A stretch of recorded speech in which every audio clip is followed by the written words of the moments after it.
Hola, muy buenas a todos, bonjour à tous. Comme vous pouvez voir, ça sera la manière de vous donner les cours pendant cette période. D'accord? Les premières choses que je veux vous dire, c'est que n'importe quelle question, vous pouvez me contacter par Pronote ou par les mails. Pour tout le monde qui n'a pas encore me contacté par mail, vous savez que c'est terrazas, désolé aujourd'hui il ne marche pas très bien ça, c'est la tirée du 8, Montoya, avec Y, arrobas, hotmail.com. D'accord. Terrazas-du-8, montoya@hotmail.com. Si vous pouvez pas voir ces vidéos-là, les autres vidéos par exemple, parce que si vous pouvez pas voir ces vidéos, c'est difficile de me répondre. Si vous savez de quelques camarades qui ne peuvent pas voir les vidéos, qui n'a pas accès à Pronote, vous pouvez lui donner vous-même cette vidéo qui va passer par un site web. Alors, ce sera facile d'envoyer à tout le monde. Et s'il y a quelqu'un qui encore ne m'a pas envoyé sur l'adresse mail, vous pouvez déjà le faire, d'accord, par Pronote ou par ma adresse mail. Vous pouvez me la renvoyer. Donc, comme vous pouvez voir, les cours maintenant ils vont être filmés avec la tablette, ou peut-être parfois sera directement, je vais envoyer les documents, d'accord, et avec les consignes, et vous devez essayer de le faire. Alors, on va commencer, d'accord.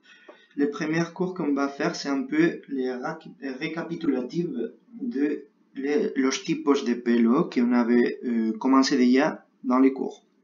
La première chose que je vais vous dire, s'il y a un moment dans lequel vous pouvez voir que je parle très vite ou que j'écris quelque chose que vous n'avez pas eu le temps d'écrire dans votre cahier, dans ces moments-là, vous pouvez mettre en pause la vidéo, écrire tranquillement et après revenez à la vidéo, d'accord? Parce que la vidéo va être un peu plus vite de ce que, par exemple, si vous devez l'écrire. Comme d'habitude, je vais vous dire de rien écrire par le moment et je vais vous dire quand vous pouvez le faire, d'accord? Alors, maintenant, s'il y a quelqu'un qui n'a pas encore écrit maintenant l'adresse mail, vous pouvez mettre en pause la vidéo parce que je vais effacer. Et je vais commencer. La première chose qu'on va voir, qu'on va revoir mieux dit, c'est el pelo, les cheveux. C'est déjà les premières choses que nous avons vu, la différence entre le français et l'espagnol. En espagnol, el pelo, c'est singulier. Si on dit los pelos, si on utilise le pluriel, on est en train de parler de les poils. Alors, si on va parler de différents types de cheveux, on doit utiliser toujours les singuliers. D'accord? Vamos allá. Alors, on commence par el color. El color de pelo. Normalement, vous savez déjà ça. Ça, c'est une E, désolé. Vous savez déjà ça dans votre cahier, mais on va le revoir. El color de pelo. Vous vous souvenez déjà des deux différences qu'il y a entre le français et l'espagnol dans cette phrase. On vient de voir déjà une. Pelo es singular. En espagnol, pelo es singular. Les cheveux, el pelo. Mais comme vous pouvez voir, il y a encore une autre, el color. La couleur en français, ça veut dire qu'en espagnol, la couleur est masculino.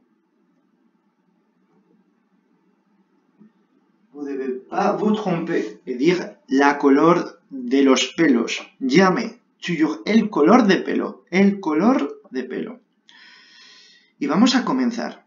On va faire deux phrases avec les différents types les différentes couleurs de cheveux. On avait déjà vu moreno, morena, ça veut dire qu'il change en genre, si c'est une fille ou un garçon. Moreno, morena, cheveux noirs.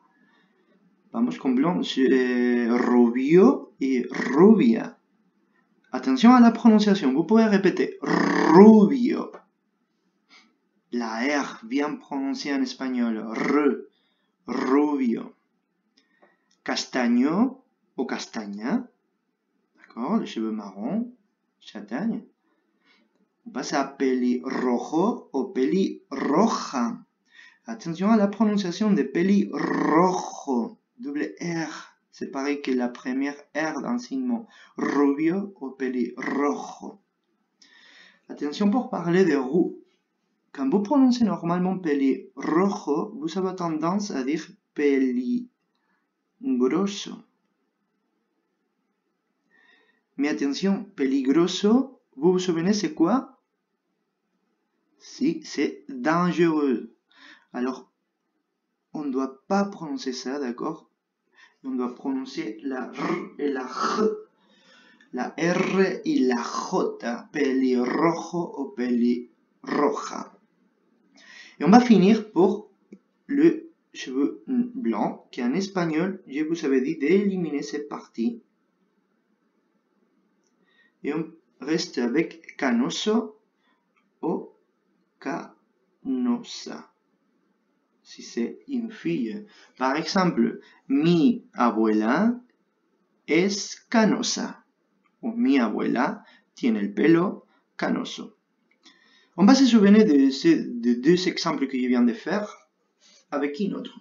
Par exemple, cette vidéo c'est fait pour 5e 1, 2 et 3. Alors je peux prendre des exemples de n'importe quelle classe. Je vais commencer par Miaela.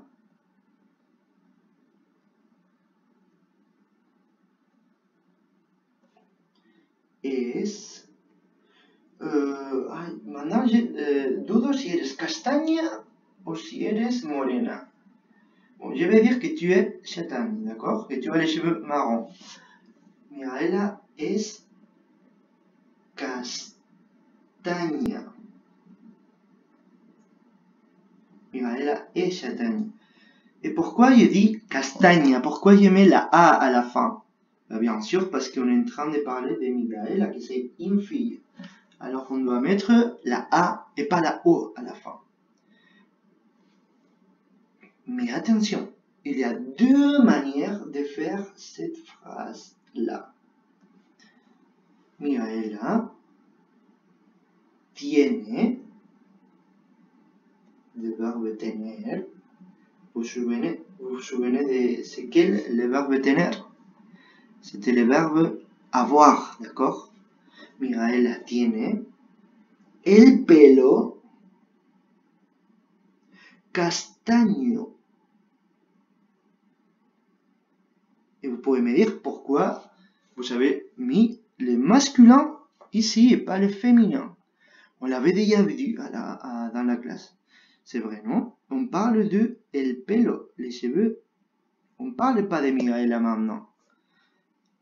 On va voir la phrase en français, comme ça vous allez comprendre. Miaela a les cheveux châtains, ou marron, pardon. D'accord? On parle de cheveux. On ne parle pas de Miaela dans ces cas. D'accord? C'est bien compris? Si vous n'avez pas compris, c'est le moment maintenant de mettre en pause la vidéo. Et aussi, vous pouvez écrire tout ça dans votre cahier. On commence par moreno, morena, si vous ne l'avez pas déjà écrit dans les cours précédents. Rubio, rubia, castaño, castaña, pelirrojo, pelirroja, canoso o canosa. Et ça, vous pouvez l'écrire aussi. Allez-y. Je vais continuer, alors vous pouvez mettre en pause la vidéo et de cette manière-là, vous avez plus de temps, le temps pour l'écrire. Vamos a la siguiente. En el vídeo, dans la vidéo, il continue à nous dire les différents types de cheveux. La première chose qu'on va voir. Esto lo eliminamos, on va éliminer ces filles-là. Il disait melena. Mais ça dépend le pays, vous savez que l'espagnol, on le parle dans beaucoup de pays. Et melena a un contexte différent. Alors on va l'éliminer et on ne va pas l'utiliser. Comme vous pouvez voir aussi dans la troisième photo, j'ai fait une ligne de séparation. Ça veut dire que ces parties-là, on va les voir après, pas maintenant. Alors, nous avons déjà el pelo como cortes de pelo. Cortes de pelo. Différentes coupes de cheveux. Des coupes de cheveux. Cortes de pelo. On va commencer. Comenzamos. Tenemos el pelo corto. Y tenemos el pelo largo. Pas besoin de traduire, non? Las fotos nos lo indican. Les photos nous disent déjà c'est quoi pelo corto et pelo largo. Alors, comment on va dire? Par exemple, Ilyes. J'ai oublié si c'est avec une ou deux. Désolé, il écrit avec une. Ilyes tiene. Oh, perdón, voy a escribir el verbo llevar mejor. Lleva el pelo corto. On avait vu déjà le verbe llevar dans la classe. Il y a quelqu'un qui se souvient, c'était quoi le verbe llevar? Llevar, normalement, ça veut dire apporter ou porter quelque chose. Par exemple, llevo la mochila, je porte le sac à dos. Mais dans ce contexte-là, on va parler des cheveux. Je porte pas les cheveux, mais en espagnol, on va les dire comme ça. Le verbe porter. Et pour les cheveux,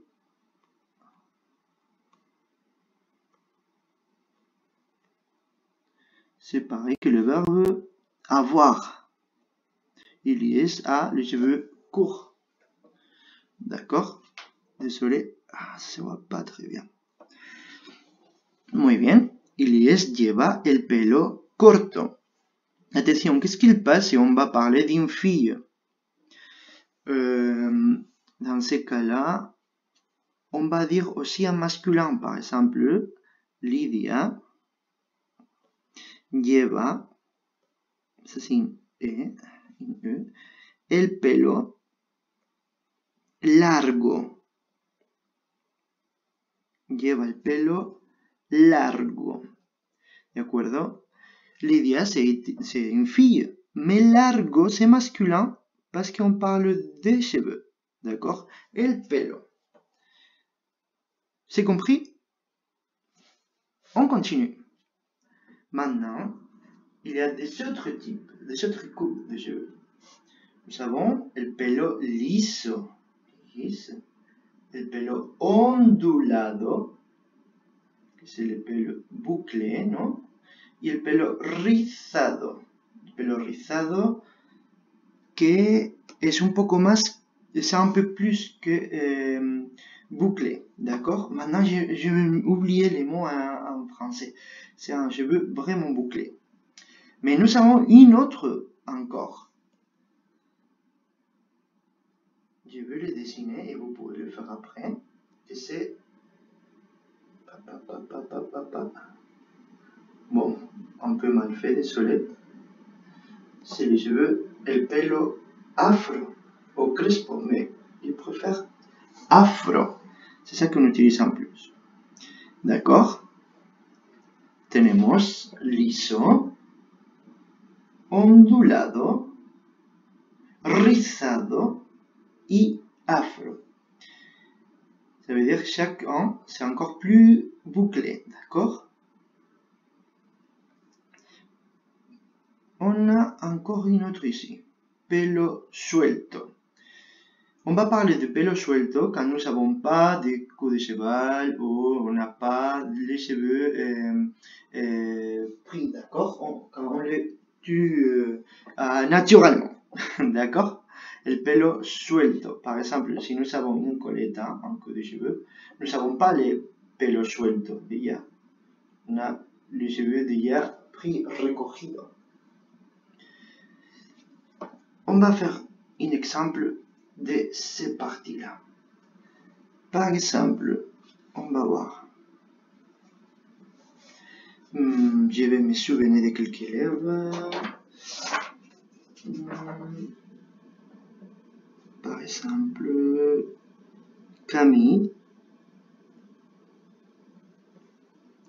lleva el pelo largo, liso y suelto.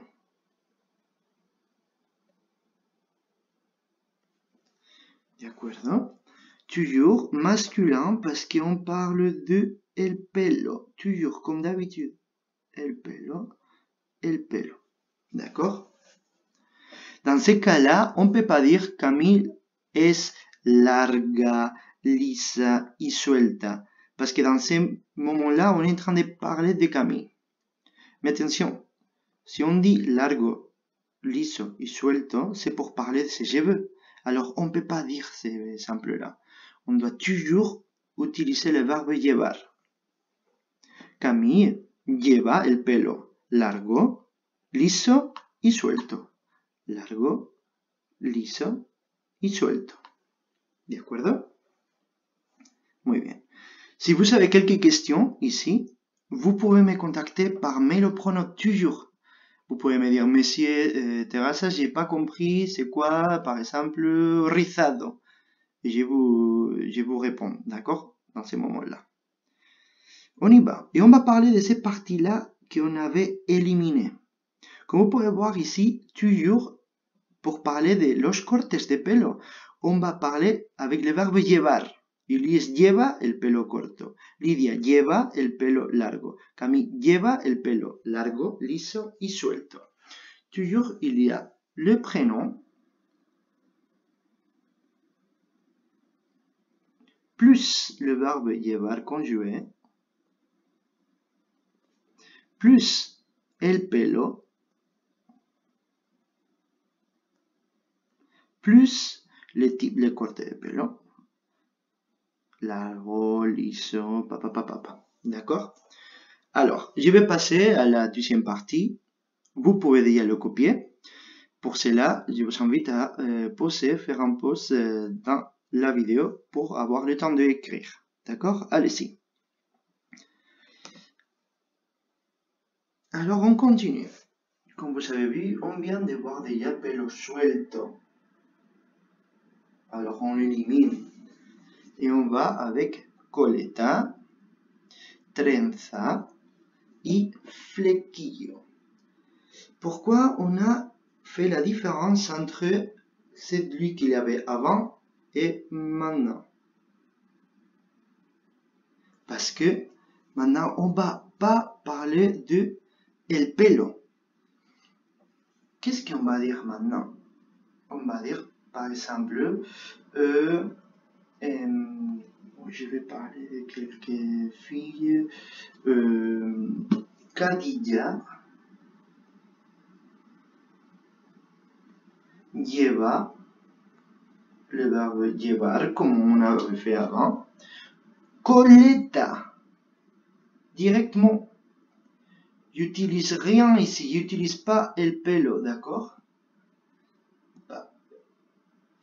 Khadija lleva coleta. Je sais pas hein, si tu portes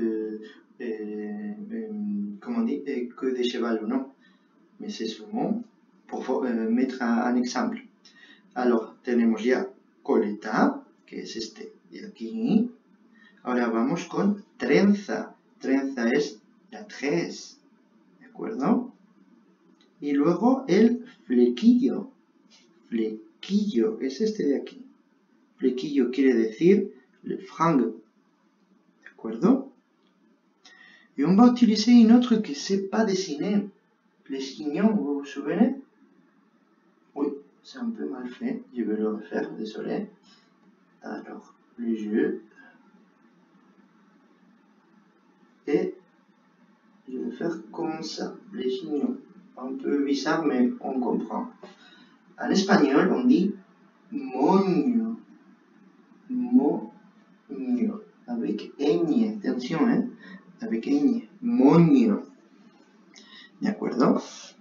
Por ejemplo, humu lleva moño.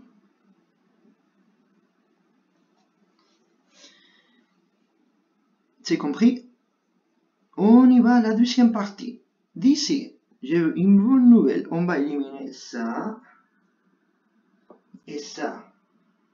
On ne l'utilise pas trop, alors c'est pas important de les apprendre. Mais ça, si. Para los chicos, pour les garçons, vamos a utilizar bigote, moustache, y la barba. Tout le monde ya sé c'est quoi barba, la barbe. ¿De acuerdo? Y otro ejemplo sería el... Uy, lo he puesto en negro, voy a ponerlo en azul. Perfecto. El señor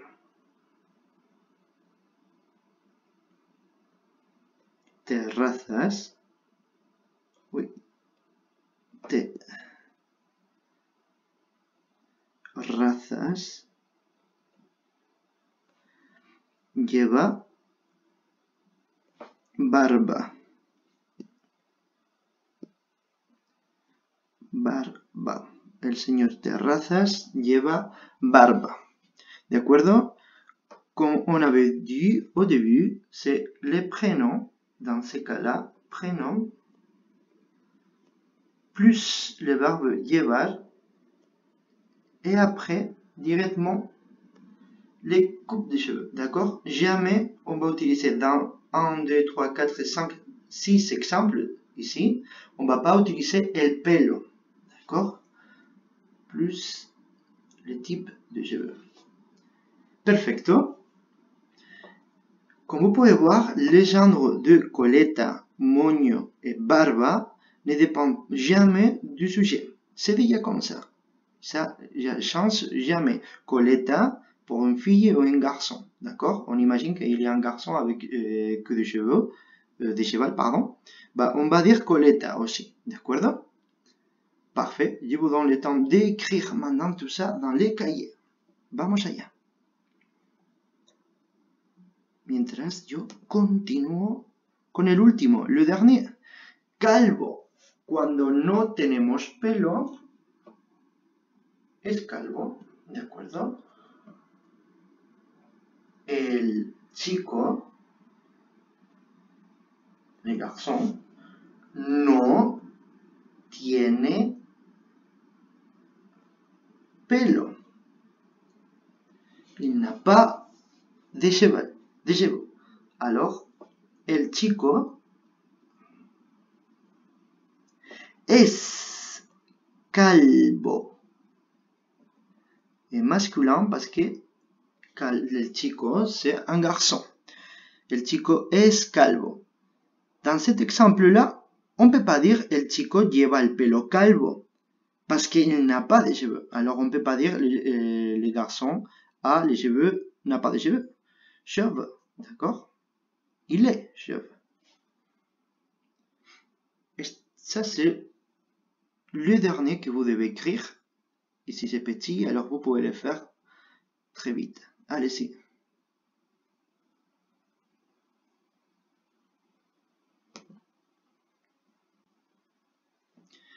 Et on va finir. Ici, vous avez les exercices, les devoirs que vous devez faire pour la semaine prochaine, ou pour les prochains jours que je vais vous dire tout à l'heure, c'est quand. D'accord? À l'écrit, je vais les mettre. Alors, vous avez ici 5 filles avec des différents types de cheveux. Vous devez me faire des phrases pour décrire les filles. D'accord? On va ici faire l'exemple de Rocío. Ça veut dire que la maison, vous devez faire 1, 2, 3. 4, plus une autre, le 5, que c'est vous décrire à vous-même. Yo. D'accord? Vous devez décrire à Sarah, Anna, Carla, Maria, plus vous. Alors j'attends pour la prochaine fois 5 phrases. Et pour vous, j'attends un peu plus d'informations. Un exemple comme celui qu'on avait fait pour Camille. Alors Camille, tu peux faire un exemple aussi d'une autre collègue, vu que nous avons déjà fait ton exemple. Camille lleva el pelo largo, liso y suelto. Elle peut parler aussi de la couleur, attention, de la couleur des cheveux. D'accord? Alors, on va avec Rocío. L'exemple c'est comme ça. Rocío, la couleur. El color de pelo de Rocío, nous savons de manière, es castaña.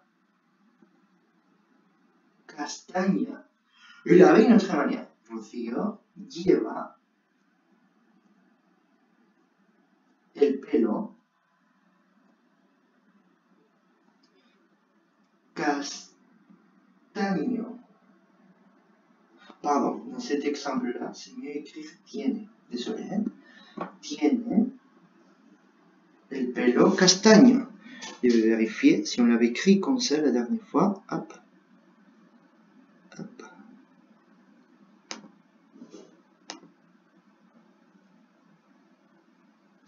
Una más.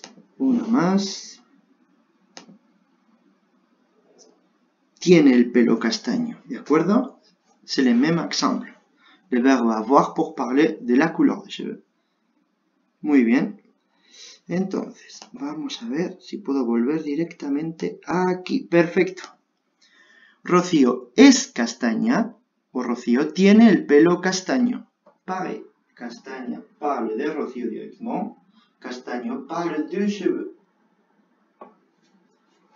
Mais en plus, on peut dire que, je vais faire un point ici, Rocío lleva el pelo ondulado, on le voit bien, ¿no? Ondulado y suelto. Suelto. ¿De acuerdo? Elle n'a pas ça, ça veut dire qu'elle a les cheveux suelto. ¿De acuerdo? Parfait. Bon, on a déjà fini. Le même exemple qu'on a fait pour Rocío, vous devez le faire pour Sarah, Anna, Carla, Maria et pour vous-même. D'accord? Les prochaines fois, on va continuer avec une autre séance différente. D'accord? Vous pouvez m'envoyer les devoirs par Pronote ou par l'email. Et attention, je préfère qu'il soit par l'email parce que de cette manière-là, il y a plus de capacité. D'accord? De cette manière-là, c'est pas difficile de mettre un document. Alors, comme je vous répète, l'email c'était terrazas-montoya@hotmail.com. Je l'attends là. Je vous attends pour la prochaine fois et hasta luego y buenas tardes a todos.